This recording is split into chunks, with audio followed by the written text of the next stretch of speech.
They say, be careful what you wish for, and AM4 owners have been wishing the 5800 X3D back into existence ever since it left store shelves back in mid-2024. Now, the 5700 X3D temporarily filled the void left by the 5800 X3D, but by late last year, it too had run its course, reaching official end-of-life status. And the timing could not have been any worse. Around the same time, the 5700 X3D vanished from stores, effectively marking the end of AM4's 3D V-Cache CPUs outside of the secondhand market. The DRAM apocalypse hit. This was catastrophic for people who missed out, because not only did they miss out on an affordable and convenient AM4 upgrade, but now their only upgrade option was to head to AM5 or Intel's LG 1851 socket, both of which would require not just a new motherboard, but more crucially, DDR5 memory, making the upgrade extremely costly and far less convenient. But whether you're forced to bite the bullet and pay a premium for a completely new platform, or you're holding onto your current AM4 rig for dear life, keeping an eye on your system's health and protecting your expensive hardware is more crucial than ever. And that's exactly where today's sponsor comes in. Today's sponsor spot is brought to you by Thermal Grizzly and their WireView Pro 2. The best way to safeguard your 12V key high-powered connector from melting. This little device plugs in between your graphics card's power connector and the power supply's cable to measure current, voltage, temperatures, and the power of each individual pin.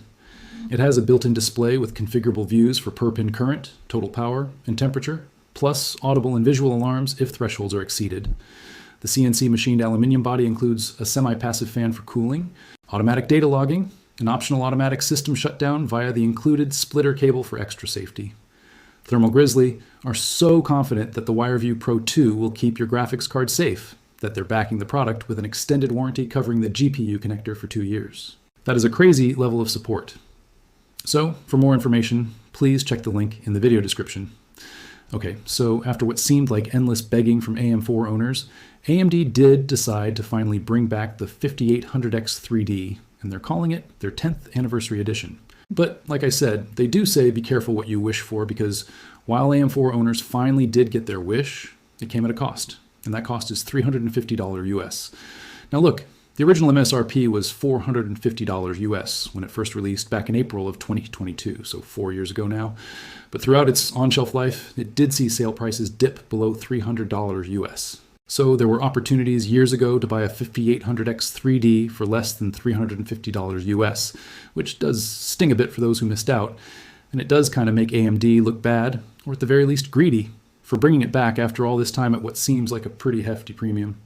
I'm certainly not going to defend AMD on this one, but I can at least explain why the 5800X3D has come back at $350 US.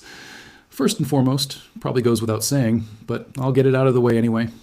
The return of the 5800X3D isn't just some sort of heartwarming nod to the loyal community. Instead, it's a direct response to a broken hardware market where enterprise AI demands have made standard PC upgrades way too expensive for the average PC builder.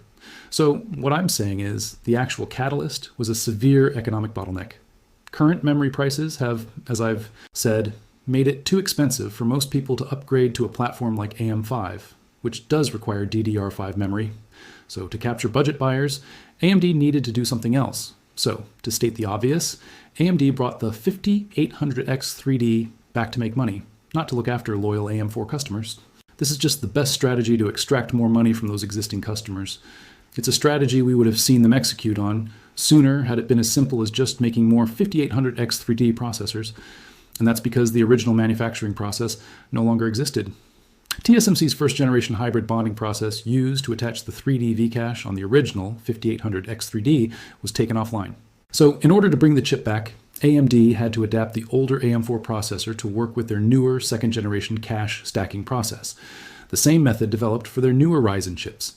This fundamentally changed the physical characteristics of how the silicon pieces are bonded together.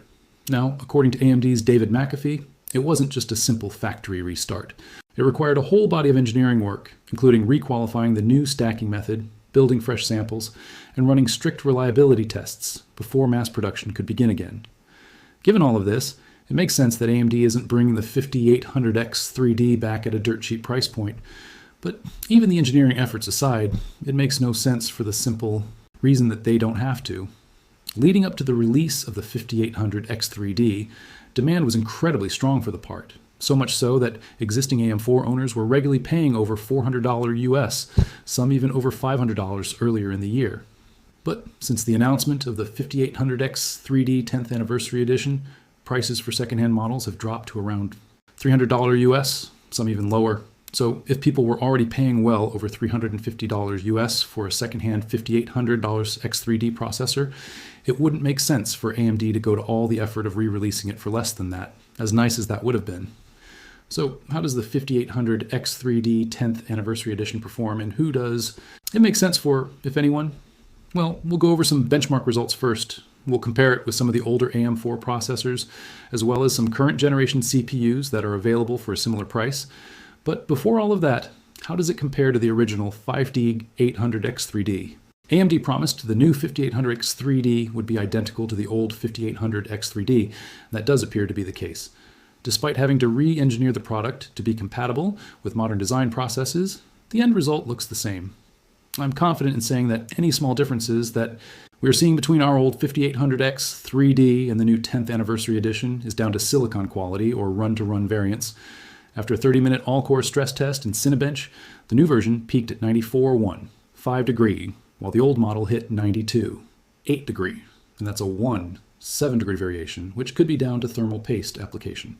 Interestingly, the reported package power was 5% higher for the old model, hitting 135 W compared to 125 W. There was just a single degree difference between the two versions when comparing the L3 cache temperature.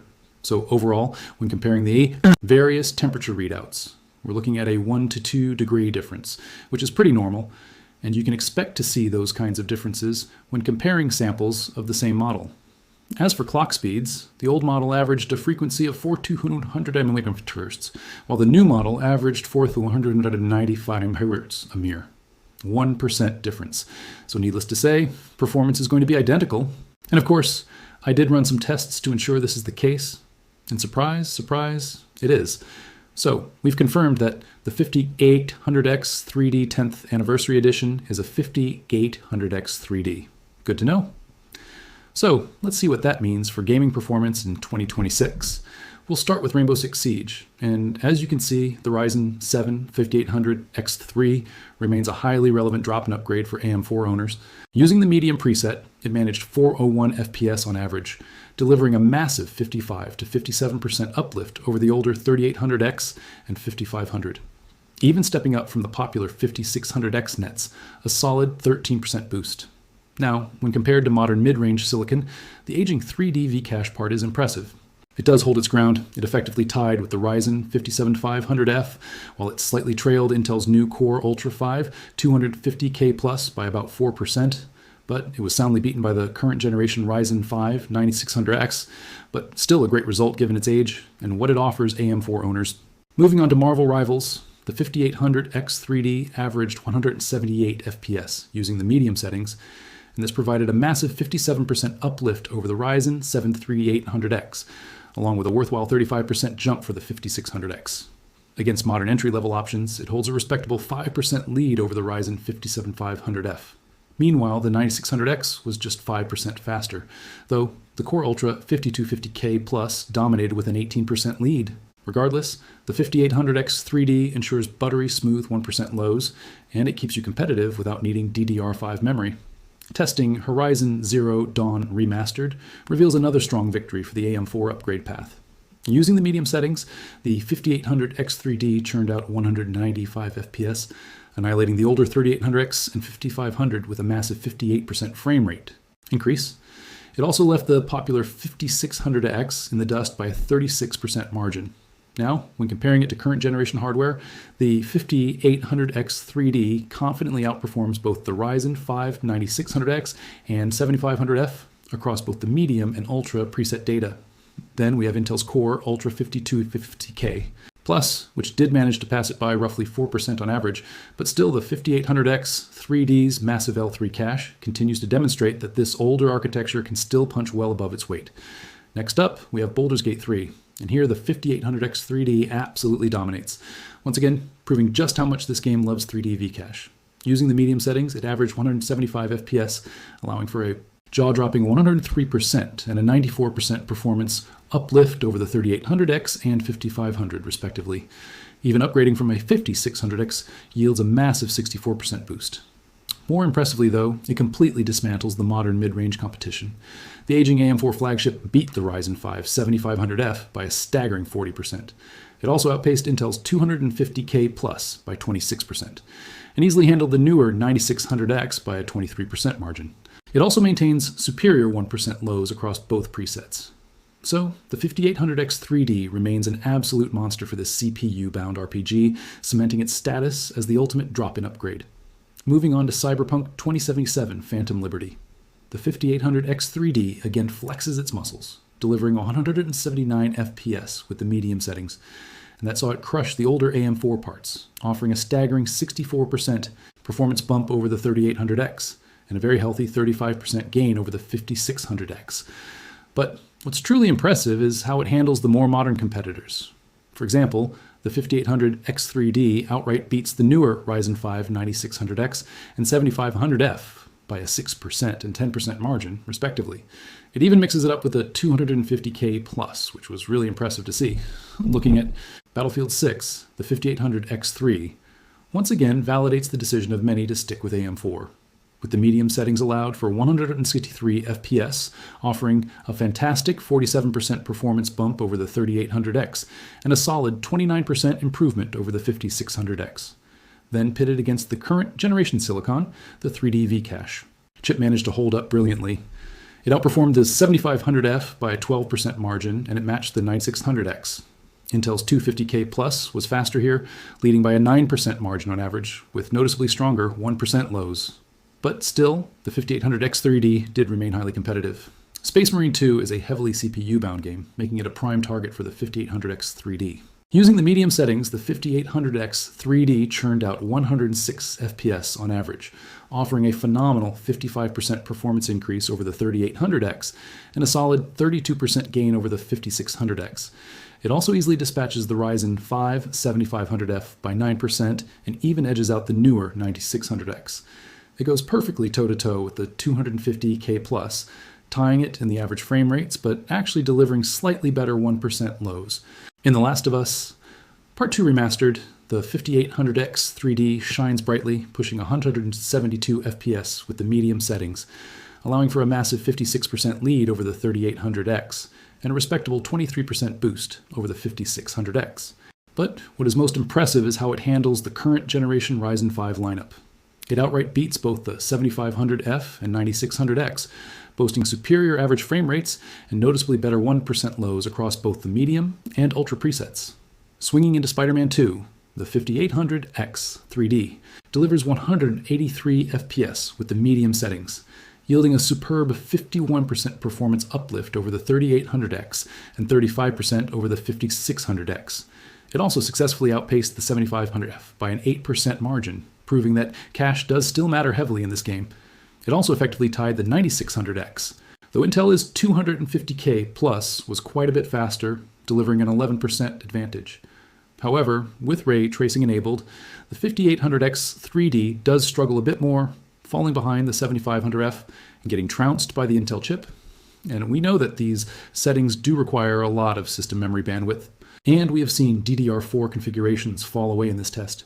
So, while the 5800X3D does better than non-3DV cache enabled parts, the larger L3 cache can't solve the issues entirely here. Mafia, the old country, paints a slightly different picture, favoring the newer architectures. Still, the 5800X3D provides a substantial upgrade for AM4 owners, delivering a 48% boost over the 3800X and a 31% improvement over the 5600X. However, this is one of the few titles where the 5800X3D genuinely falls behind the modern mid-range competition. For example, the Ryzen 7500X outpaced it by 8%, while the 9600X was 15% faster, and the 250K Plus wound up being 24% faster. So, while it is a huge step up from the earlier Zen architectures, this title shows the limits of the older Zen 3 cores against modern IPC improvements. ACC is legendary for loving 3D V-Cache, and the results here are quite staggering. Using the medium settings, the 5800X3D achieved 226 FPS, representing a mammoth 93% performance uplift over the 3800X and a 40% gain over the 5600X. It completely humiliates the modern competition in this title. It beat the 7500F by 22% and easily brushed aside the 9600X. Even more embarrassing is its performance against the 250K Plus, outpacing the Intel chip by a massive 23% margin. So if you are a sim racer currently using an older AM4 CPU, buying a 5800X 3D is a no-brainer. It offers flagship-level performance that renders modern mid-range CPU upgrades completely unnecessary. In Borderlands 4, the 5800X 3D proves its worth for AM4 upgraders. With the medium settings, it averaged 146 FPS, representing a massive 49% uplift over both the 3800X and 5500 with a solid 24% boost over the 5600X. Then pitted against more modern entry-level silicon, the 5800X 3D edged past the 7500F by a 6% margin with the medium settings, though they did basically tie with the badass preset. Then, when compared against the newer 9600X and Intel's 250K, plus the aging 3D Vcache chip trailed by roughly a 7% margin when using the medium preset. But when GPU bound with the badass preset, it managed to match the 7500F, 9600X, and 250K+. Finally, in Arc Raiders, the 5800X3 delivers another masterclass for AM4 owners, averaging 203 FPS with the medium settings. It completely transforms the game when compared to the older chips, offering a massive 72% boost over the 3800X and a 53% jump over the 5600X. It also decisively beats AMD's newer AM5 mid-range offerings, trouncing the 7500F by nearly 33% and besting the 9600X by 18%. Intel's 250K Plus does secure the win here with an 11% lead over the X3D part, but the 5800X 3D remains incredibly potent. Now, looking at the 13-game average data, we see that the 5800X 3D is comparable to the 9600X, matching its performance using either the medium or ultra-quality settings, and that made it just 4 to 5% slower than Intel's Core Ultra 5 250K+. So, needless to say, overall they are comparable in terms of gaming performance. The relevant data here, though, is for those already on AM4. When compared to, say, the 3800X or 5500, you're looking at a 53 to 61% performance increase on average, depending on the quality settings used. It was also 31 to 34% fast than the 5600X, which is a decent performance uplift, and certainly a much more cost-effective upgrade when compared to going AM5 with something like the 9600X. And speaking of cost, let us move on to look at the cost per frame data. So, looking at the cost per frame data, the re-released 5800X 3D 10th Anniversary Edition looks terrible at $350 US. And some might argue that it is terrible, which I guess is fair enough. But, as we have said from the start, this is not a CPU for new system builders or those looking at performing an entire platform upgrade. Instead, it's an option for those wanting to stick with their existing AM4 system. And we'll look at why the 5800X 3D makes sense in a moment, even at $350 US for those users. But for now, when looking at the value each of these CPUs delivers in a bubble, without factoring in anything else, the 5800X3, $350, looks really bad. It's 93% more expensive per frame when compared to the 9600X. So yeah, that's obviously really bad. But here's how each CPU stacks up in terms of value when making a platform upgrade, which, again, we do not recommend you do with the 5800X 3D. But we are just going to look at this data first. And for the AM5 and Auroric processors, we're going with a $140 B850 or Z890 motherboard with just 16 GB of DDR5 memory, which costs $230 US. Meanwhile, the 5800X 3D can be paired with a $100 B550 motherboard and 16 GB of DDR4 for $130 US. Now here, the 5800X 3D does make more sense once you factor in the cheaper AM4 motherboards. So again, a decent B550 board, which can be had for $100, and then 16 GB of DDR4, again, $130 US. And that takes the total package to $500 US, meaning that in terms of cost per frame, the 5800X 3D ends up roughly matching the value of the 250K Plus and 9600X. That said, if you were to invest in a dead platform, I'd actually recommend you get the 250K Plus package, because not only would you be getting similar or better gaming performance, but you'd be getting considerably better productivity performance on a stronger platform, much more modern features, and more of them. But if you are just gaming, I'd probably end up recommending the 7500F or 9600X as AM5. Already offers a number of great upgrade options, and there will be more to come in the future. But the point is, the 5800X3D does look better here. But even so, this still is not the point of this CPU, at least as I see it. Rather, this graph right here explains why the 5800X3D costs $350 US and why AM4 owners will be tripping over each other to get their hands on one. If you already own an AM4 motherboard with DDR4 memory, there's simply no easier and cheaper upgrade. Those with older, slower AM4 processors now have the choice of buying the 5800X3D for $350 US, or perhaps a 9600X plus a cheap AM5 motherboard, and then just 16 gigabytes of DDR5 memory, and that would cost you $550 US, which I probably don't have to tell you is quite a bit more than $350 US for what is effectively the same level of gaming performance. And really, it's the same story with the 250K plus. Though that upgrade does, again, net you considerably better productivity performance with better features, but there's still no upgrade path, so another dead platform. I have even had people tell me that the 5800X3D is a scam at $350 US, because people shouldn't have been buying them for over $400 US on the secondhand market. But presumably those people do not really understand how the free market works.